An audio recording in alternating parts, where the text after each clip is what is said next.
Подобие. Подобие первое.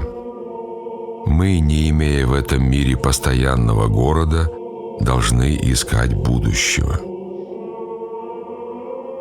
Пастырь сказал мне: «Знаете ли, что вы, рабы Божии, находитесь в странствии? Ваш город далеко отсюда. Если знаете ваше Отечество, в котором надлежит вам жить, то зачем здесь покупаете поместья, строите великолепные здания и ненужные жилища? Ибо кто занимается подобными приготовлениями в этом городе, тот не помышляет о возвращении в свое Отечество.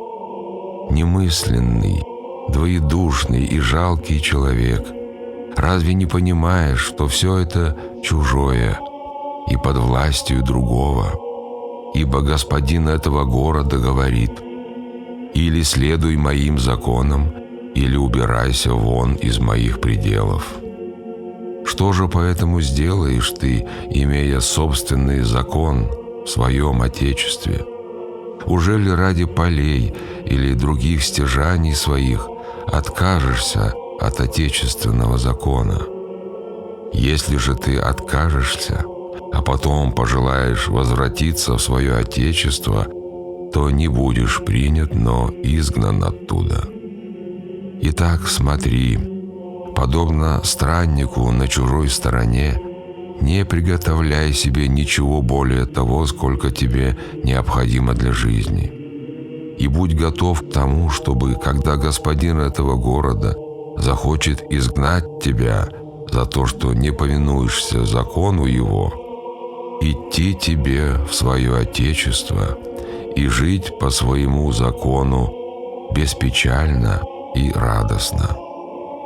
Итак, вы, служащие Богу и имеющие Его в сердцах своих, смотрите, делайте дела Божии, помня о заповедях Его и обетованиях им данных, и веруйте Ему, что Он исполнит их, если будут соблюдены Его заповеди.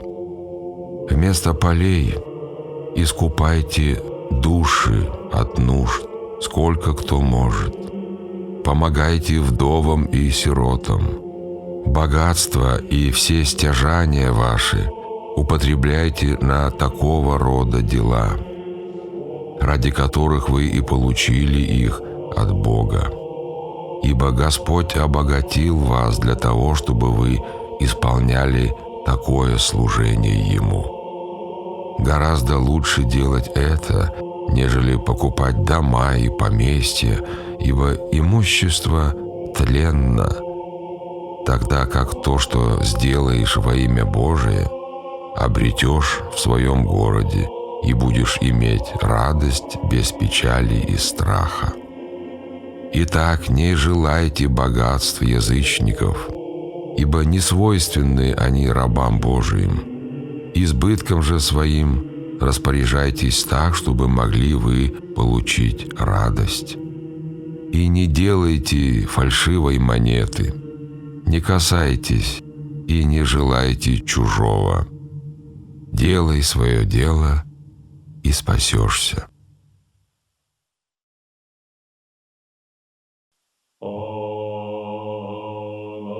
Подобие второе. Как виноградное дерево поддерживается вязом, так богатому помогает молитва бедного. Однажды, когда я, прогуливаясь по полю, увидал вяз и виноградное дерево и размышлял о плодах их, пастырь явился мне и спросил: «Что ты думаешь об этом виноградном дереве и вязи?» «Думаю, что они пригодны друг для друга». И сказал он мне: «Эти два дерева являют рабам Божиим глубокий смысл». «Желал бы я познать, господин, этот смысл». «Смотрите же», — сказал он, — «это виноградное дерево имеет плод, а вяз — дерево бесплодное. Но виноградное дерево не может приносить обильных плодов, если не будет опираться на вяз, ибо, лежа на земле, оно дает гнилой плод. Но если виноградная лоза будет висеть на вязе, то дает плод и за себя, и за вяз. Итак, видишь, что вяз дает плод не меньший, а гораздо больший, нежели виноградная лоза, потому что виноградная лоза, поддерживаемая вязом, дает плод и обильный, и хороший, но, лежа на земле, дает плод плохой и малый. Этот пример служит притчей рабов Божиих для бедного и богатого. Каким образом? Объясни мне. «Слушай, — говорит он, — богатый имеет много сокровищ, но беден перед Господом. Занятый своими богатствами, он очень мало молится Господу, и если имеет какую молитву, то скудную и не имеющую силы. Но когда богатый подает бедному то, в чем он нуждается, тогда бедный молит Господа за богатого, и Бог подает богатому все блага, потому что бедный богат в молитве, и молитва его имеет великую силу пред Господом. Богатый подает бедному, веруя, что ему внимает Господь, и охотно и без сомнения подает ему все, заботясь, чтобы у него не было в чем-нибудь недостатка. Бедный благодарит Бога за богатого, дающего ему. Так люди, думая, что вяз не дает плода, не понимают того, что во время засухи вяз, имея в себе влагу, питает виноградную лозу. И виноградная лоза, благодаря этому, дает двойной плод и за себя, и за вяз. Так и бедные, моля Господа за богатых, бывают услышаны и умножают богатство их, а богатые, помогая бедным, ободряют их души. Те и другие участвуют в добром деле. Итак, кто поступает таким образом, не будет оставлен Господом, но будет вписан в книге жизни. Блаженны те, которые, имея богатство, сознают, что они обогащаются от Господа, ибо кто почувствует это, тот может совершать добро. Подобие третье. Как зимой нельзя отличить деревьев полных жизни от засохших, так и в настоящем веке нельзя отделить праведных от нечестивых. Пастырь показал мне много деревьев без листьев, казавшихся иссохшими. «Видишь эти деревья?» «Вижу, — говорю я, — они похожи друг на друга и сухи. Эти деревья служат образом людей, живущих в этом мире». «Почему же, господин? — спросил я. — Они как бы засохли и похожи друг на друга». «Потому, — отвечал он, — что в этом веке неразличимы ни праведные, ни нечестивые люди. Одни походят на других.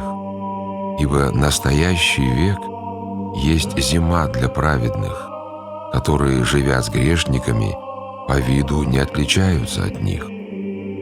Как во время зимы все деревья с облетевшими листьями сходны между собою, и не видно, которые из них действительно засохли, а которые живы, так точно в настоящем веке нельзя распознать праведников и грешников, но все похожи одни на других.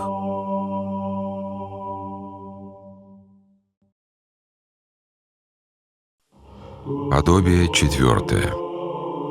Как летом свежие деревья отличаются от засохших плодами и зелеными листьями, так и в будущем веке праведные от нечестивых различаются блаженством. Снова показал мне пастырь многие деревья из которых одни расцвели, а другие были иссохшие. Видишь ли эти деревья? «Вижу, господин», — отвечал я, — «одни засохли, а другие покрыты листьями». «Эти зеленеющие деревья, — сказал он, — означают праведных, которые будут жить в грядущем веке. Ибо будущий век есть лето для праведных и зима для грешников. Итак, когда воссияет благость Господа, тогда явятся служащие Богу, и все будут видимы. Ибо как летом созревает плод всякого дерева, и становится понятно, каково оно, так точно обнаружится и будет видим и плод праведных, и все они явятся радостными в том веке. Язычники же и грешники — суть сухие листья, которые ты видел. Они обретутся в будущем веке сухими и бесплодными, и будут преданы огню, как дрова, и обнаружится, что во время их жизни дела их были злы. Грешники будут преданы огню, потому что согрешили и не раскаялись в грехах своих. Язычники же, потому что не познали Бога, Творца своего. Посему ты приноси плод добрый, чтобы он явился во время того лета. Воздерживайся от многих попечений и никогда не согрешишь. Ибо имеющие многие заботы согрешают во многом, потому что озабочены своими делами и не служат Богу. Таким же образом человек, не служащий Богу, может просить и получить что-либо от Бога. Те, которые служат Богу, просят и получат свои прошения, а не служащие Богу не получат. Кто занимается одним делом, тот может и служить Богу, потому что дух его не отчуждается от Господа, но чистою мыслью служит Богу. Итак, если исполнишь это, будешь иметь плод в грядущем веке, равно как и все, которые исполнят это, будут иметь плод.